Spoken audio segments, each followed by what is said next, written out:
Hey everyone, it's Jay Bradley, and I just finished my live stream Breathwork and Ho'oponopono meditation, and it was right here back where I teach twice a week. Of course, there was nobody with me, unfortunately, due to what's going on, but I hope you guys will consider joining every single week for what I think is the most life-changing process, breathwork and Ho'oponopono. And I'm also super grateful to Liberate for providing this space and sharing more of this healing work online for you, especially now during this time of quarantine. So if you'd also like to donate to Liberate, please go to liberateyourself.com and let us know what you need. Let us know. We're here for you. I know it's a difficult time, and it's exciting for us to be able to help share the healing, not just for you, but for the world. So hope to see you soon. Yay, I love the studio. Okay, so. Hi, this is Cristina Dam, and this is Liberate the podcast, where we educate, motivate, inspire, and liberate your consciousness.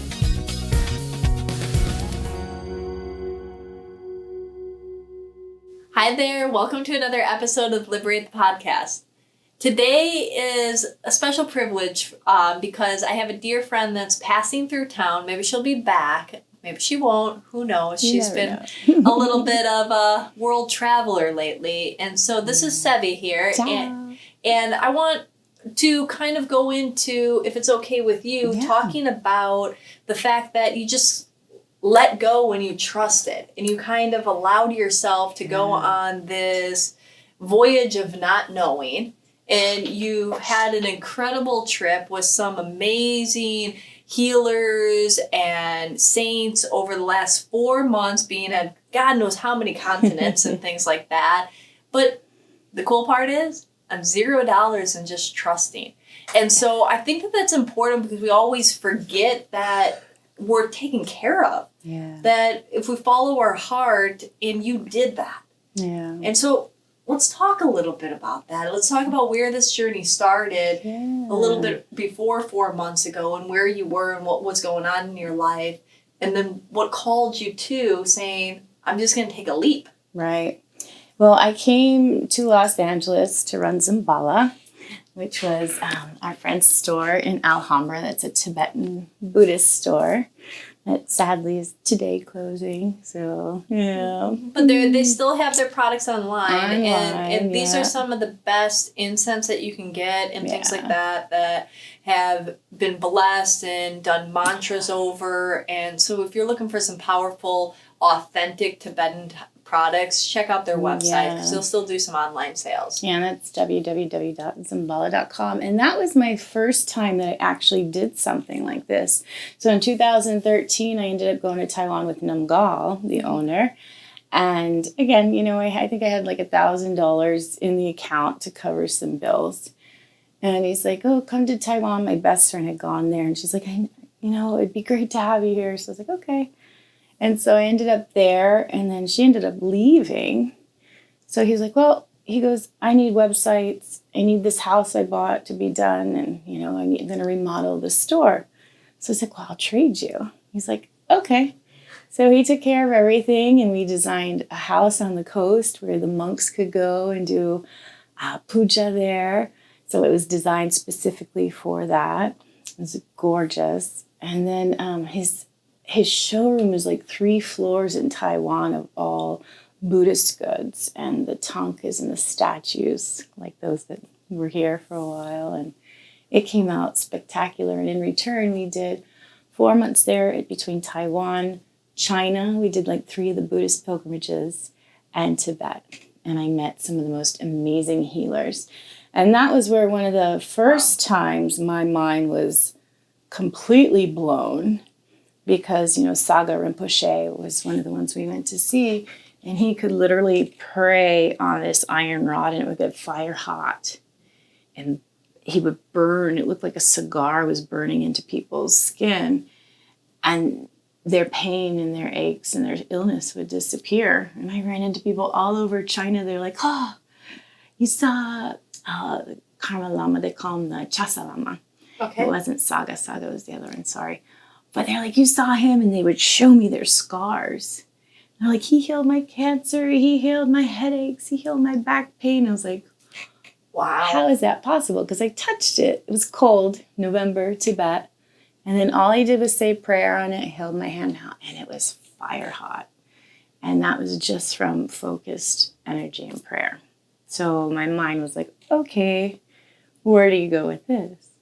Wow. Yeah, it was really magic. And then, so this time, I came to California to help out with the store.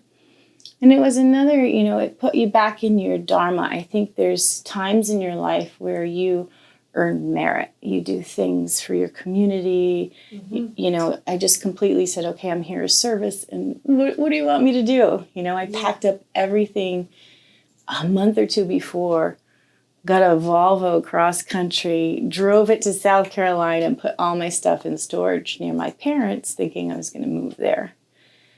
And then I was there for 2 weeks and I was like, what did I do? Here I am in the middle of South Carolina. It's not, like here where it's gorgeous everywhere you drive. There's mountains here, and there's ocean, and there was just kind of flat and big box stores. And isn't that interesting that when you think in our mind gets so set in what we think is the right or logical or our safe path or our path, right? Mm-hmm. And so we make these decisions in our life, not based on our heart, but based on what we logically think. And then we arrive, and then there's no denying whether we feel off in that situation, right? So here you are, 2 weeks in, you're like, I can't do this. Yeah. And the other thing was trusting, because I muscle test, You'll always see me play with my fingers.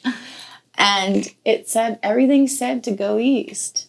So I put everything in storage, and then 2 weeks later in Namgal, my friend called and said, why don't you come to LA and run the store here, because he has to take the healers around in Tibet. I was like, okay. So while I was here, it was great because it actually dropped me into that spiritual side where I always have my practice. I'll say a mantra here. I'll, go to church once in a while, my parents, and do the thing. But to actually have a daily practice and routine, that was the first time I really said, okay, I'm sticking to this. And every morning I wake up and do my 3 rounds of mantra. And then before I go to bed, do my rounds of mantra. And then you saw at Zambala, we had this amazing altar space. So people would come in and I teach them how to meditate or, just hang out and pray for a while. It was beautiful. It was awesome. And so I felt, this shift in energy. It was just more connected. I actually, at one point, I did a cord clearing with my friend because from what I've studied and learned over time that you get connected to everybody you're in serious relationships with. Mm-hmm.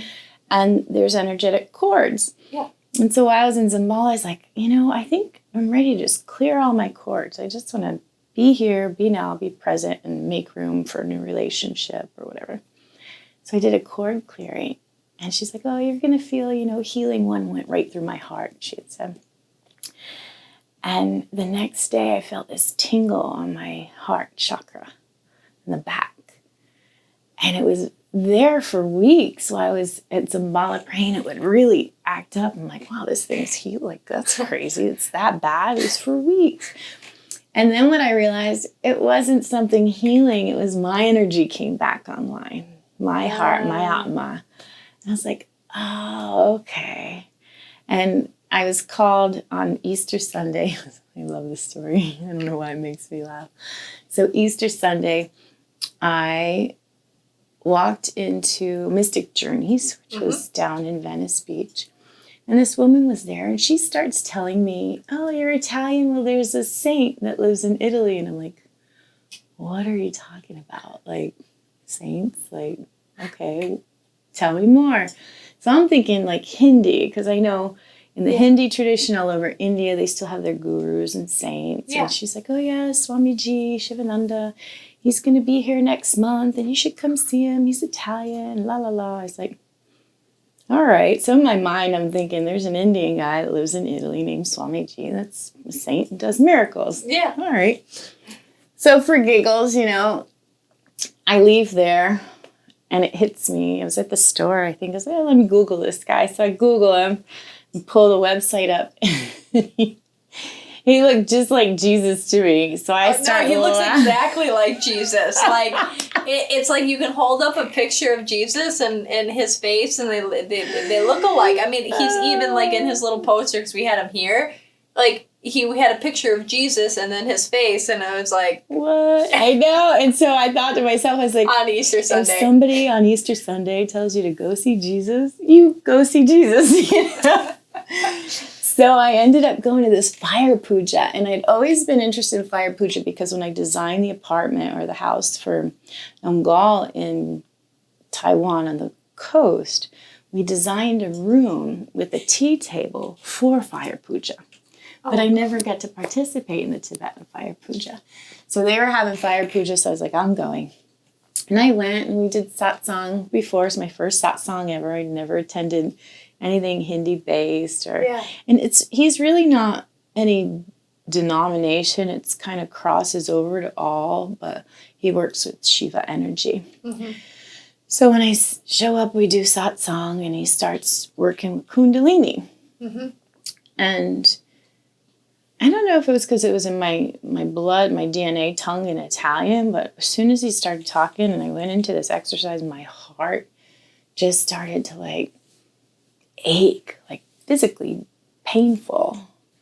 And I wanted to cry, but I was like, there's 30 people around me. I don't know. There's no way I'm going to break out into crying, you know, but it wasn't like little tears. Like I wanted to cry like my grandmother died. That's how intense it was. And I just held it in and my throat locked up. And I was like, whoa, this is so uncomfortable. So afterwards he goes, I want to know what your experiences are. So I told him, and I told him in Italian. And he's like, you blocked your experience. He goes, whenever you need to cry, he goes, you need to cry. He goes, it's purification. Don't hold it back. And then it hit me. I was like, oh my gosh, I've done that my whole life. That throat lock-up feeling. Swallow it in. And it's not always a bad thing. It's like if I wanted to sing on stage and I get nervous, I wouldn't do it, and the throat would lock up. You know, it was really interesting. And so then we had fire puja. And I was like, I want to interview for my podcast, The Drift. I said, let's do an interview. So he came. The next day I picked him up. We did an interview. And he gave me a hug afterwards and walks away, which to me was the best scene ever because you had all these like hard rockers in Santa Monica. There was some kind of band thing going on. I dropped him off and he's in like his lavender robes walking through. I was like, where's the camera when you need it? It was amazing. So I drive off. All of a sudden my heart chakra just, it was like pins and needles blew up on both sides. And I was so full. I was so happy. I was like, I gotta call my mom. Aww. So I call my mom and I was like, you're not gonna believe this. She's like, are you all right? I was like, yeah, I'm good. I was just so full of joy. Yeah. So then, to make a long story short, he leaves town and I'm at Zimbala. And a friend of his that I met comes in and she starts telling me about when her Kundalini went off and all her experience and what the energy feels like and not to project it onto the guru, that it's your love, and just gives me this whole download. We must have talked for hours. And I was like, well, it's interesting. I've never known anything because when he was doing healings and I was there, like the vibhuti would fall out of his hands. I'm like, where's that coming from? You know, trying to figure everything out. And she's like, no, there's the saints and the gurus in India still perform these, they have cities, which are like powers of some sort, and they perform these miracles. Mm-hmm. I was like, all right, well, that's cool. So then she leaves. As soon as she walks out of the door, I start bawling profusely. And my little girlfriend was there. She's like, Seve, what's wrong? You need something? I was like, nothing. I was like, I can't stop crying. This went on for hours. Just hours bawling, and then I was trying to get some work done and I would feel dissociated. And I called my friends. I was like, something's going on. And they're like, whoa, your energy's so intense. I go, I think it's my Kundalini, which I had never gone after. I've never done I tried Kundalini yoga, and then I thought about it. And you hear these stories like when the energy goes off, people kind of go a little wacky. So I'd always been not going down that path. And man, at the most, it was like hours into it. It got so intense. They're like, just go sit in the altar and just breathe. So I go sit there to breathe, and it felt like I was on fire. Like my whole chest, my heart, it felt like it was burning. At the most intense moment of it all, a text message comes through, and I look at it, and it was from Shivananda. And it said, Io sono con te, which means I'm with you. And then he had like icons of like a gust of wind blowing out the flames. And I'm going, okay, thank you. Like, that's a little crazy. So I go into mantra. We get like another hour. And my girlfriend's like, whoa. She's like, that was so intense. I was like, yeah. I go, and can we just talk for a minute? I was like, at the most intense moment of it all, I get a text from him. Yeah. I wouldn't believe it if I didn't have it in my hand. And I was like, time in London, because I knew he was in London at the ashram there. And it said 3 a.m. I go, it's 3 a.m. in London. We're in California. It's like 6. I was like, that's weird. And all of a sudden another text comes through, and it's from him. It says, I don't sleep. I was like, oh. So we just start laughing and throw on Bob Marley and start singing at the top of our lungs. But it was like this, after all that purging and that crying and the burning, it was just this place of pure energetic bliss. And I could still feel the back of my heart was just like, I can't even, it's almost like if you put icy hot on your heart and then blew a fan on it, like that intense, you know? It's the only thing I can think of that icy hot with kind of, yeah.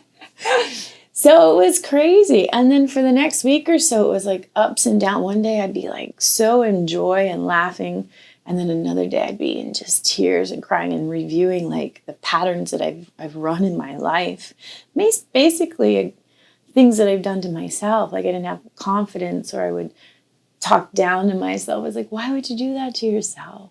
Yeah. You know, it was like these amazing revelations would just keep coming through. And so a friend of mine's like, I was like, what do I do with this energy? They're like, well, ask Shivananda. So I texted, like, what do I do? And he sent me pictures, and then you just see my house, Italy. And I was like, yeah, okay. I have like literally $600 to my name. You know, how's that going to work? And things worked out. And I was like, I think I need to do this. I called my parents. I said, hey, look, do I have any, because I stashed some things with that. I was like, do I have any savings left? Because I feel like I really need to do this. And I explained to them what had happened and my experience. And they're like, are you on drugs? It's like their worst nightmare. You know, their daughter moves to California and ends up with hippies. And now she's taking off and going to Italy with a saint. You know?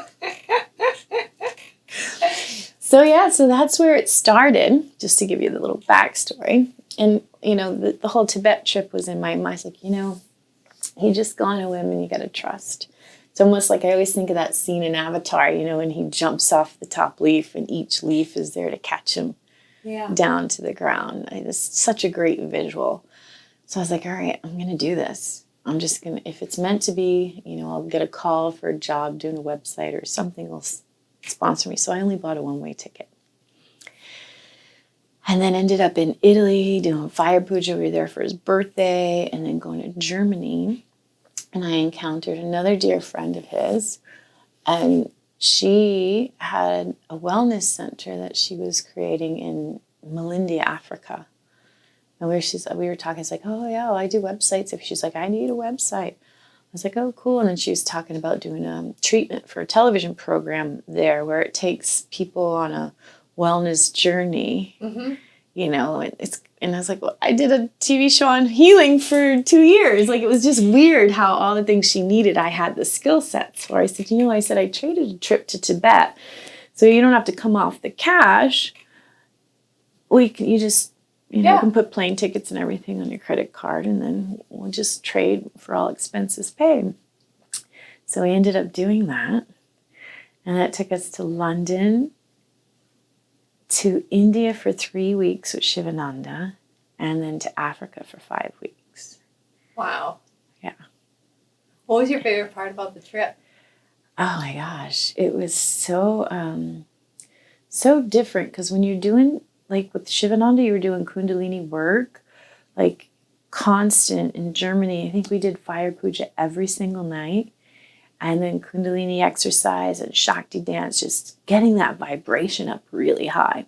So where it's really fun, it was so intense. I mean, because you're burning, you know, it was like menopause, I guess, from what people say. You're just constantly burning. Yeah, well, you're burning fire, through all of your karma too, and you know, and you're shifting and your soul lessons and things, and so, you know, healing sometimes can be, you know, you have to integrate it. Give yourself time to integrate it. You know, and if you don't, like, it's just super intense, if you don't realize, you know, like when you're kind of turning on that conveyor belt of even more spiritual evolution, which is, you know, evolving your soul and getting that more purified. It's like everything that you're meant to do that's supposed to be spaced out that you can handle, it just comes at you like a conveyor belt. Oh, yeah. You know? You have to be there and be present and make up your decision. Am I going to keep running the same patterns, or am I going to try something new? And with Shivananda, everything was so clear. Like, it's like being in the washing machine. You know, your stuff would come up and come up and come up. So you constantly had opportunity to make a new choice. And where it was amazing, it was really intense. But because I was with my family, like my soul family is how it felt, Luce and Bea, and these women that were all in their hearts and in their center, when issues would come up, you know, you get triggered and you're like, oh, and I would tend to shut down. They're like, speak. Yeah. And I was like, oh, yeah, that's what the universe is making me do, is speak your truth. Yeah. So then especially with that close-off pattern that would happen. And so we would sit and talk, and then we'd break right through, and this peace would come. And then the next layer would come, and then you'd talk it out, and, you know, you'd break through another layer. So it was really amazing. India, there's nothing like India. It's its own entity. Like. And where were you in India? Northern, southern? Southern. We started in Tiruvannamalai, and it was Guru Pranama Day. And that's where, you know, everybody comes from everywhere to walk around the mountain there. It's Arunachala, which is Shiva's mountain. Wow. And that's where just another couple of beings just really connect with that energy. And there was thousands of people walking around, because you can't go up now anymore. So there was just thousands of people walking around. So the energy was intense. And, you know, we kind of had like VIP because we were with the saint. And so they would bring us into the front of the temples where we would all come together for darshan. And you were burning through everything, not just because there were so many people and it was hot, but because you're right there just praying every single day. And people by the thousands are just coming and praying every single day. So the energies are just unlike anything. It's really amazing. Wow. Really amazing. And then one of my favorite spots that I could live there was the Ellora Caves. And there are these 3 temples built in this mountain. It's a UNESCO site now. Mm-hmm. And the first one is a Jain temple, which I'd never heard of, the Jain religion. I guess it's one of the oldest, where they don't kill or harm any living being, even to the point with vegetables. They only harvest and eat certain things so it doesn't hurt or harm the plant. Wow. Yeah. And then they had the Hindi temple. There was Shiva and the lingams, and then the Buddhist. So there was Buddha in this beautiful arched dome where the acoustics, we sang very softly sitting against one of the pillars. I think Shivananda started singing, and then I followed him over the top. It sounded so ethereal, and I was singing low. It brought the sound up and echoed through the whole place. Wow. It was magic. It was really amazing. And all 3 of the temples weren't built. They were carved out of the mountain. I don't know how any human could possibly do that. It was absolutely amazing, the detail and the energy, and it was one of the most spectacular places I've ever been. It was really cool. And where was that located in India? Ellora Cave. So if you're in Shirdi, which is where we went to see Shirdi Baba, it was the first time I'd really encountered any of the Babas. Okay. Never met a Baba before. Met Babaji there. He's a 150-year-old saint that still lives there and had started a school and takes care of, I think, 7,000 children on premises. Wow. And then in total, I think they told me it was like 20,000 children throughout India. That was magic. And it was about 2.5 hours from Shirdi to the Ellora Caves. Yeah, it was awesome. And then Africa, girl, we're going to Africa. I love Africa. We went to Kenya. And then we started in Nairobi and took a plane to Malindi, which is on the coast.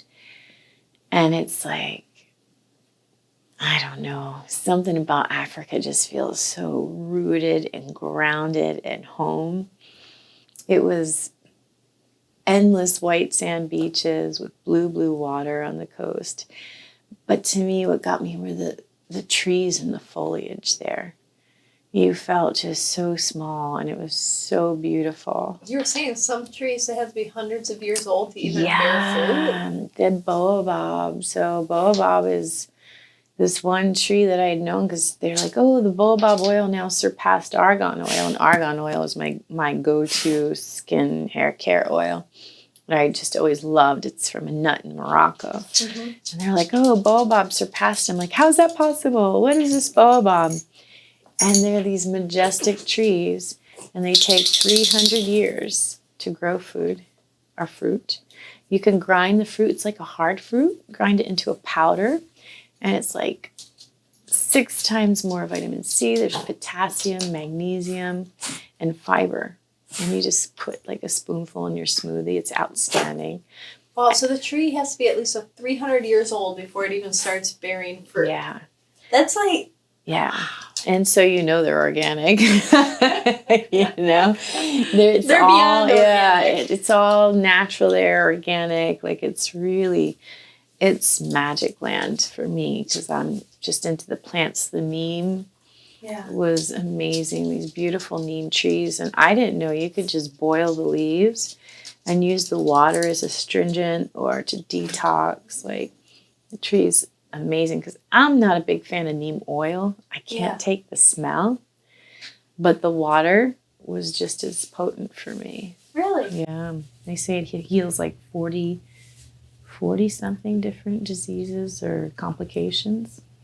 Wow. Yeah, the neem. It's pretty amazing. And so you were over there and you're working on doing some website work for what was this place? My friend Luce Torreforti has a beautiful property called Shallow Heart. So we did her websites, www.shallowheart.com. And it's basically her dream place. She created it so beautifully where there's this big outdoor gallery space where they've had concerts and art gallery shows, and then she created a wellness center. So they offer yoga and they have different programs throughout the year where you can go and stay nearby, and then they take you on all different journeys. Shivananda will be there in December, and then they're doing an amazing nutrition program in December. We're also having an event. So the events there are like something out of a movie. It's so beautiful. And she has local artists coming from African artists to show their work, and then musicians.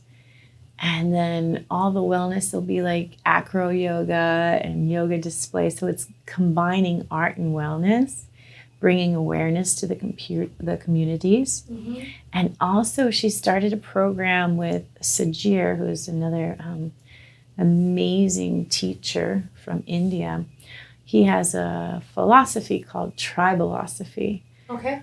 And so what's that? It is basically bringing you back to nature so that all your senses come back online. So you're more aware and present. And his mission is basically to help regenerate the earth. So with donations and children, orphans sometimes, they get donations, they get trees, and they replant the trees throughout Europe and around the world. And I think he planted 7,000 trees so far with the kids. Yeah. And so him and Luce come together and having a program in February that people can come to Africa because it's so out of your normal there. So when you're traveling, this is what's so great about traveling and what I think why I'm so addicted to it, if that's a good word to use. When you're traveling, you're not in your comfort zone. Your presence is more there. You're more awake. All your senses are more heightened. Yeah. Because it's not familiar. Where when you're in familiar zones, you can sit back and go to sleep a little bit.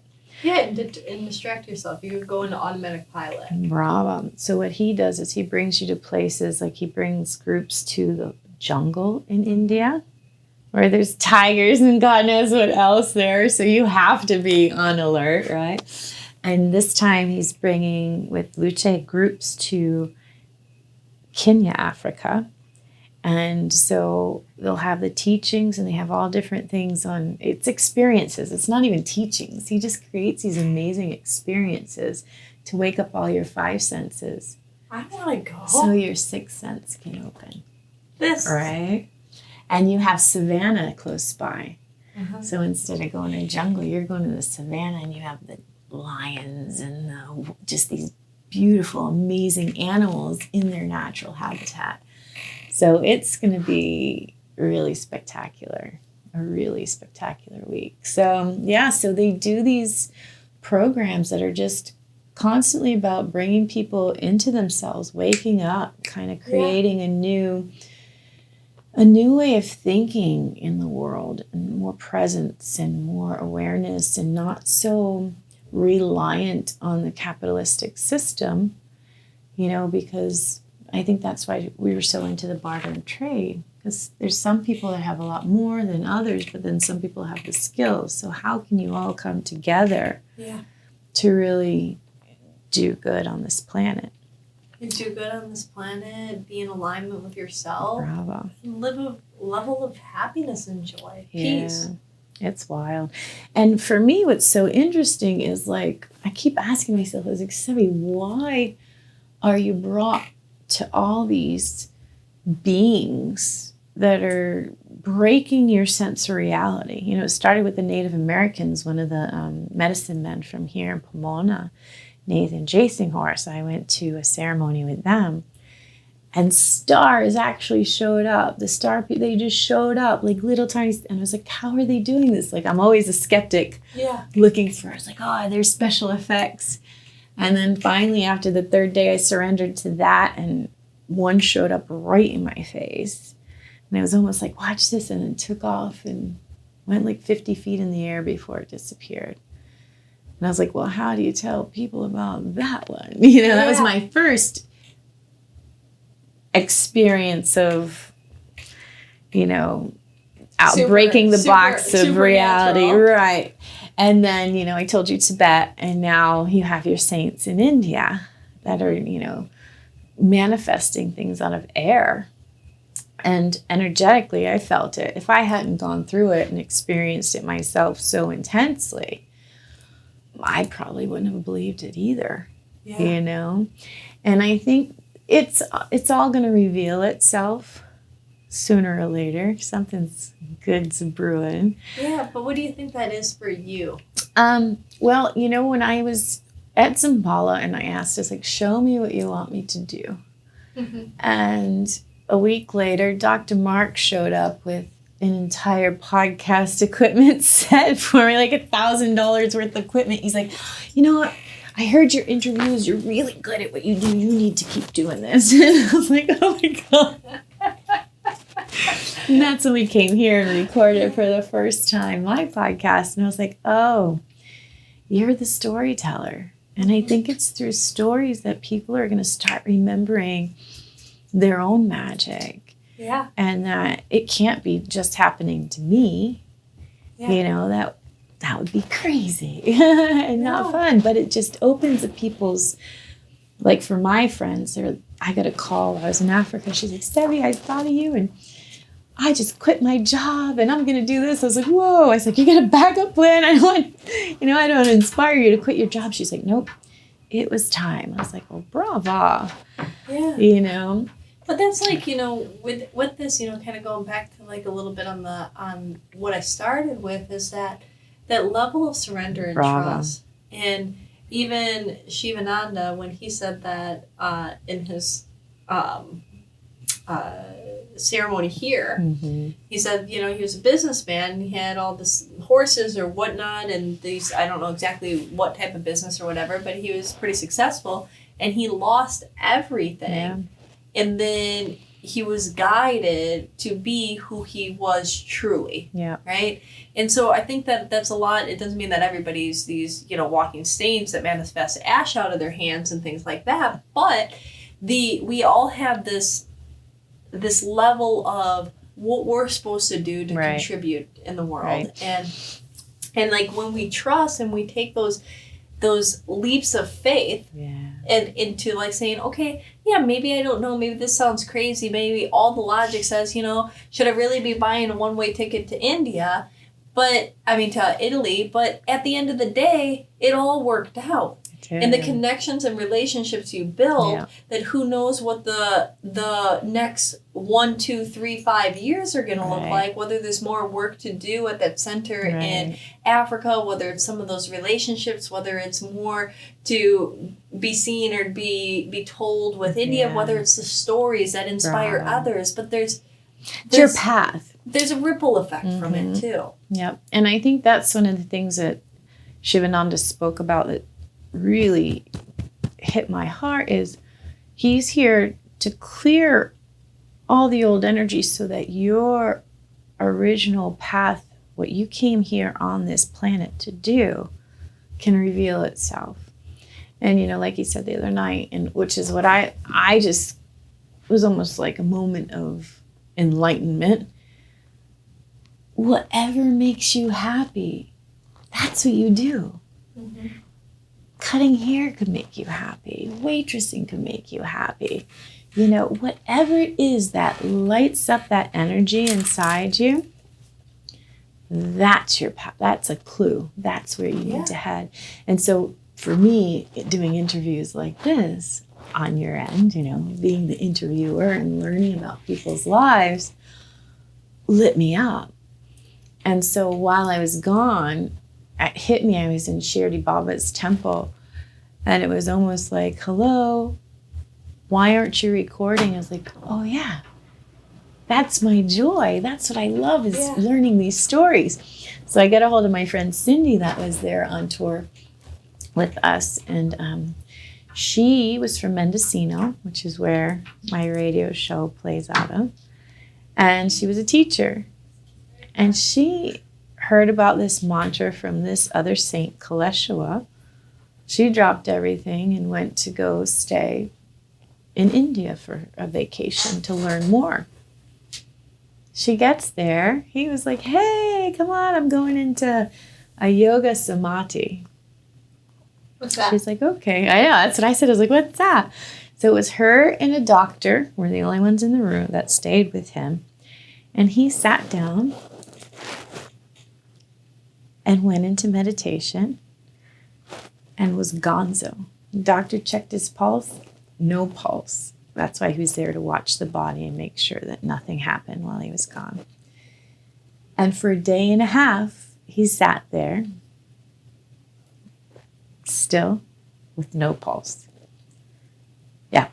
So I was like, did he come back? Cindy's like, yeah. He came back a day and a half later. I was like, well, what did he say? She's like, well, he was part of a soul council within the universe. He represented Earth. And he had to speak first this time. He thought he'd be there for 3 days, but they made him speak on behalf of Earth first because we were running at such a low positivity level. So in other words, they said we were running at 70% negativity for the planet. And so they're really, really concerned. And I was like, what? This is fascinating. He was like in a soul council meeting somewhere in another dimension. She's like, yeah. I was like, okay. So we're operating at 70% negativity here. That's what the message was. Did you ask what he spoke about or reported yes, about? she did. He said, he asked the council, he said, look, you need to give more people's cities their power so that they can help heal others so that the vibration can raise. I think she said the main thing that was so was the heart. There were so many broken hearts and so many people protecting their hearts that they're not living from their hearts. And so that joy, that love, which is a higher vibration, isn't there, and it needs to be there. And it's bizarre because before I moved to California, I had this crazy epic dream. And it was very similar where they said, whoever I was talking to said, yeah, they're like, we're running on this negative ethereal energy. Like your insects, your beasts, your humans, everybody has such low vibrational levels that the protection for your planet is no longer, it's that ethereal protection that used to be created. And I was like, well, what do you do? They're like, laugh.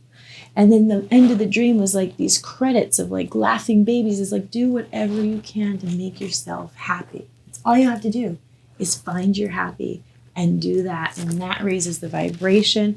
It spreads to the next person. And if you can get that joy energy going, it's joy and love are your high frequencies. Yeah. You have potentiality to shift the whole planet, and it could go just like that.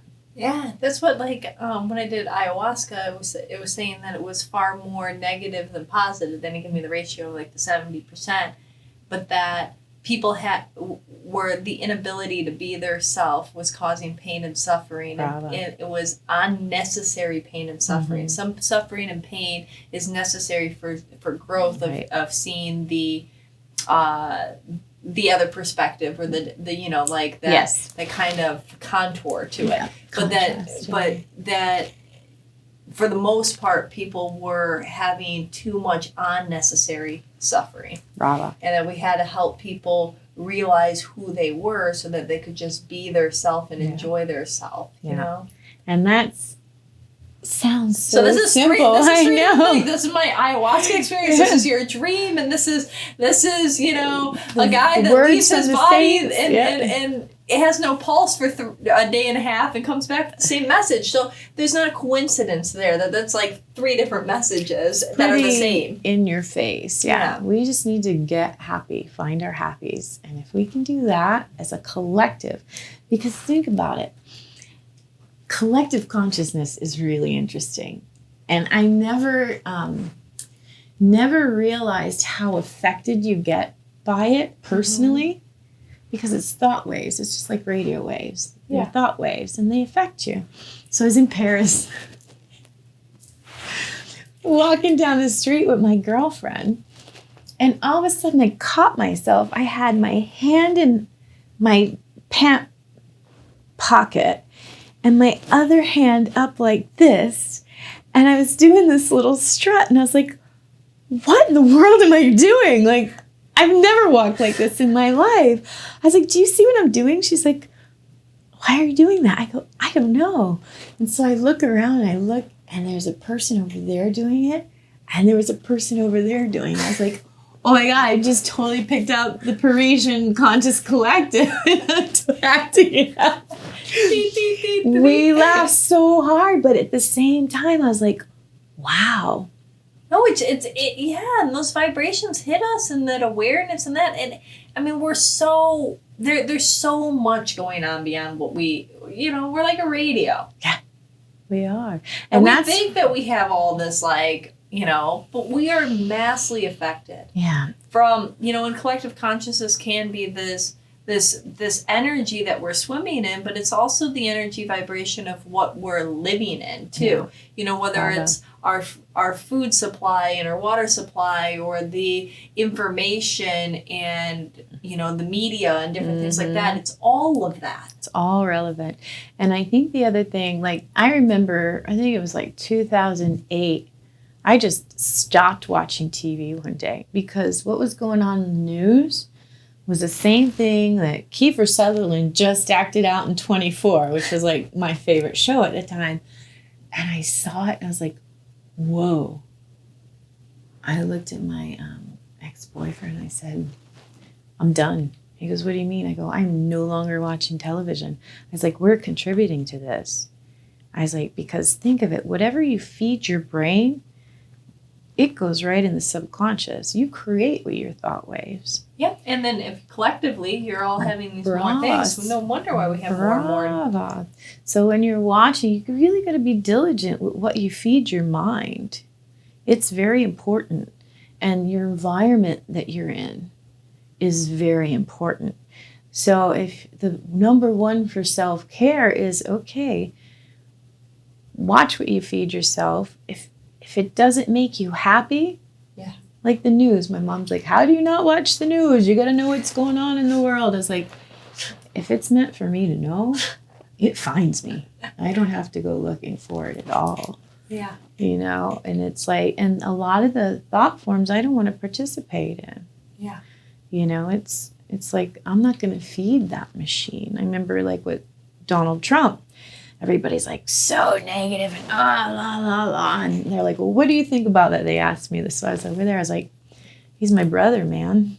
I was like, it's like your kid brother that you watch and they're screwing up. And you could be as mad as you want at him. But you got to send him love and light because it's your brother. Yeah. So we're just at such a bipolar time where there's so much polarity. And people think they're doing the right thing by, we're going to fight against this and fight against that. But they're adding more. You're just feeding the beast. You want something, you promote the positive, and what's the opposite of it? Yeah, like an eye for an eye and the whole world would be blind. Like it's people don't think that, you can't feed negativity with more negativity. You can't heal hatred with hatred. Mm-hmm. And so like, where is there the light and where is the positive? Yeah. And in every negative there is a positive, and you can choose how to look at it. Now it doesn't mean that things don't get crazy. It doesn't mean that you are saying that everything's okay. Right. But it's like, okay, yeah, there's change happening. Mm-hmm. There's massive change happening. Yeah. And whether through the political climate or whether through our individual climate or whether through the collective climate. And because of that, there is going to be a lot. Yeah. You don't have I always say, like, you can't have motion without friction, and you have more motion if you have more friction, right? And we are like a jet or, a rocket ship going out. How much friction with that flame that goes on when they launch that rocket ship? That's huge. Like, people have to be so far away because it's so powerful, right? To get that to go into outer space. Yeah. And we are in that process of having this massive friction. And we can be in awe, and like when somebody will look at a rocket ship, they're in awe, and they're like, oh, look at that amazing, that was able to engineer. They're not looking at and seeing all the pollution that's going into the air. They're not seeing all of the fact that the heat's so hot and it's melting things or the other stuff, and that's all there. Yeah. And the negatives is there. Yeah. But they choose to be in awe at the massive, what that means and that change. Yeah. And it's how do we switch our focus to have more of that? Right. It's all yin and yang. You're always going to have that balance. But I think what we're being called to ask now is, okay, what's for the good of the whole? Yeah.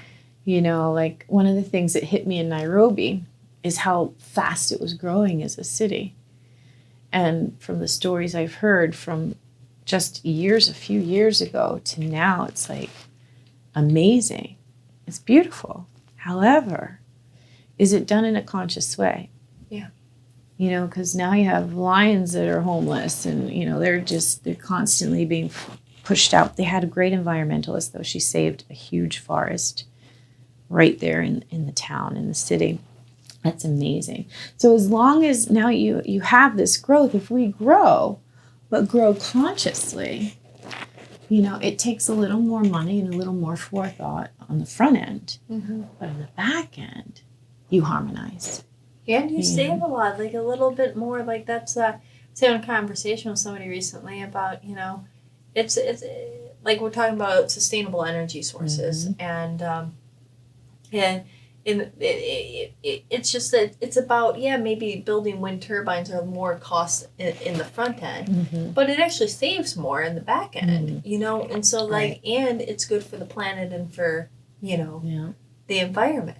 So it's like it's the same type of thing here. It's like there might be some more engineering and planning that need to be done in the beginning, but it's not like it's wasted money. It's actually saving, and it will multiply time over again. And it's saving, you know, huge parts of the environment. Like I know there was one hotel,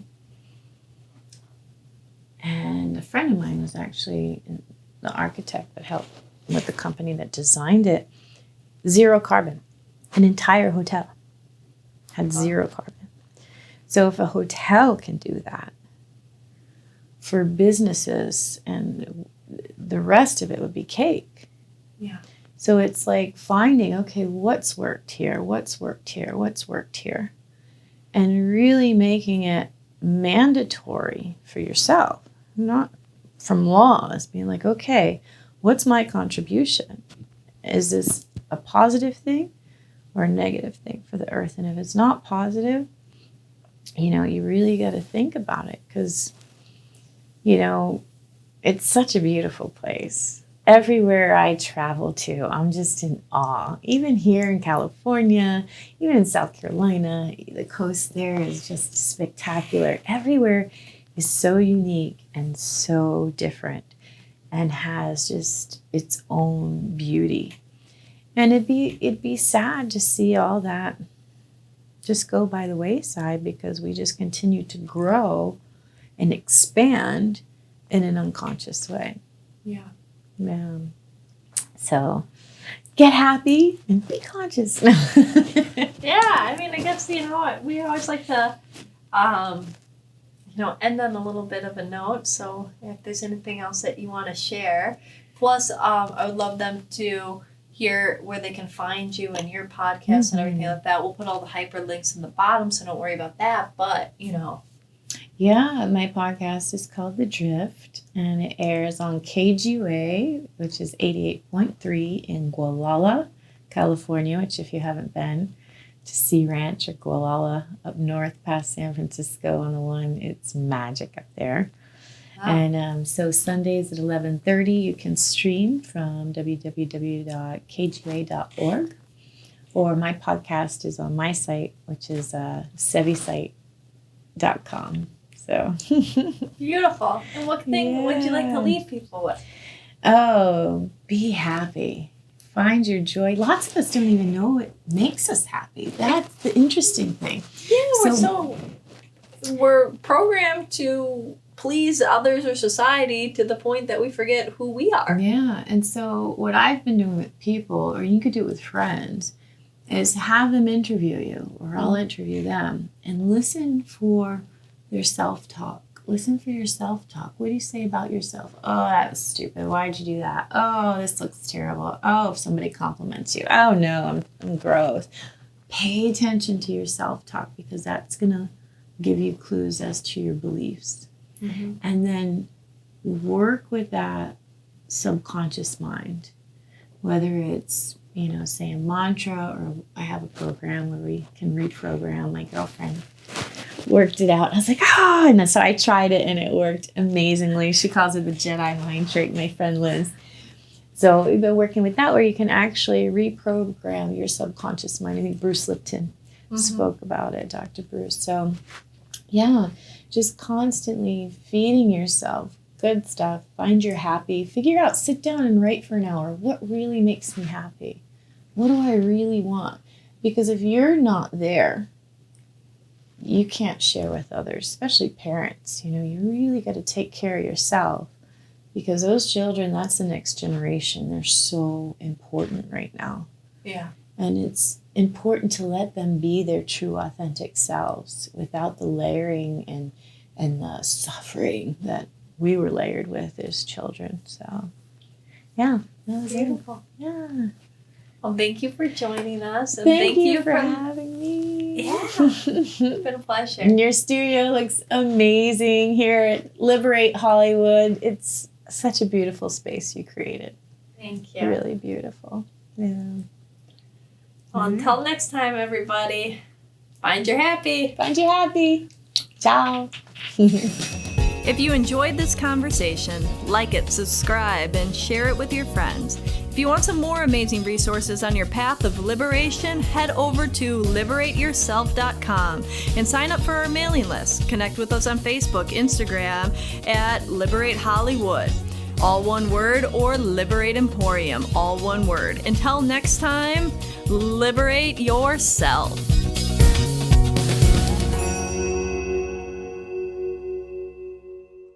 Thinking that you want to take that action step, why wait?